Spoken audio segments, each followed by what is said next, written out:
Bloomberg Audio Studios. Podcasts, radio, news.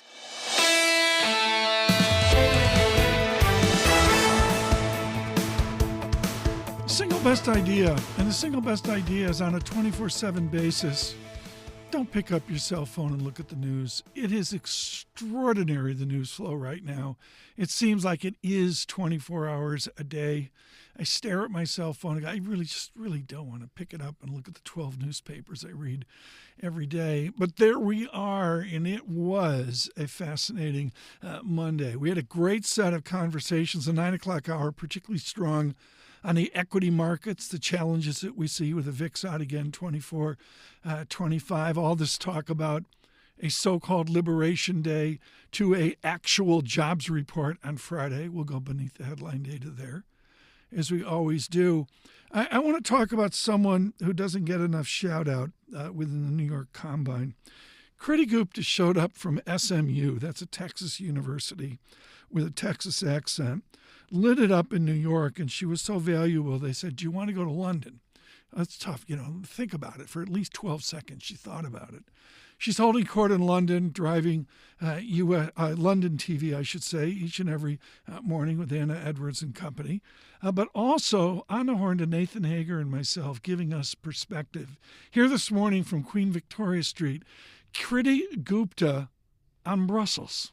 Brussels has no part to play. And I think a great example of that is what came out of the summit last week, the Coalition of the Willing Summit when it comes to the likes of Ukraine, for example. And yet they weren't at the table when it came to a ceasefire, even negotiation between the United States and Russia in Riyadh, or even with Turkey's involvement. And Turkey, by the way, is the #1 defense spender with Russia, but is also a NATO member and technically a U.S. ally as well. They're also kind of situated on the Black Sea, where a lot of the grain that comes out of Ukraine and Russia and ultimately hits American cereal and American bread comes from. So the irony of the situation is that the Europeans are trying to have a voice at a table and in a room that the door is completely closed to.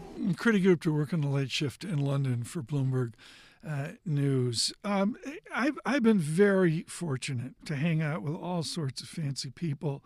One night at Davos, we were in the piano bar, and I literally was standing with 3 Nobel Prize winners. That was pretty cool. I won't bore you with that story, but, things like that. That's not like what Neil Dutta just went through. And Neil Dutta was sitting by the bat phone one day, and Paul Krugman called up. And the Nobel laureate, a giant on international trade, said, Neil, I'd really like to talk to you. This went viral within the zeitgeist of economics. Neil Dutta, my Economist of the Year 2 years ago, brilliant on the minutia, optimistic, and he's really turned cautious. And Professor Krugman was really interested on that. Here on 1600 Pennsylvania Avenue from Renmac, Neil Dutta. I don't know, Tom. I sort of reject the premise that this sort of approach will make the country great again. I mean, I understand the need to kind of, for security purposes, you want to have a strong manufacturing base.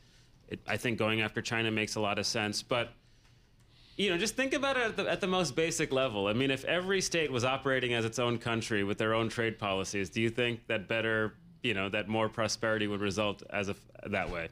Neil Dutta on the immediacy of the week. He's with Renaissance Macro. On your commute across the nation, Apple CarPlay, Android Auto, I'm told, really coming on. Sirius XM channel 121. In Washington, 99.1 FM, 92.9 FM in Boston. I don't think the season's over for the Red Sox yet, but it's getting a little late. We may have to consider that here in the coming days. And in New York, Bloomberg 1130 as well. On YouTube, please subscribe to Bloomberg Podcast. And on YouTube Podcasts, this is Single Best Idea.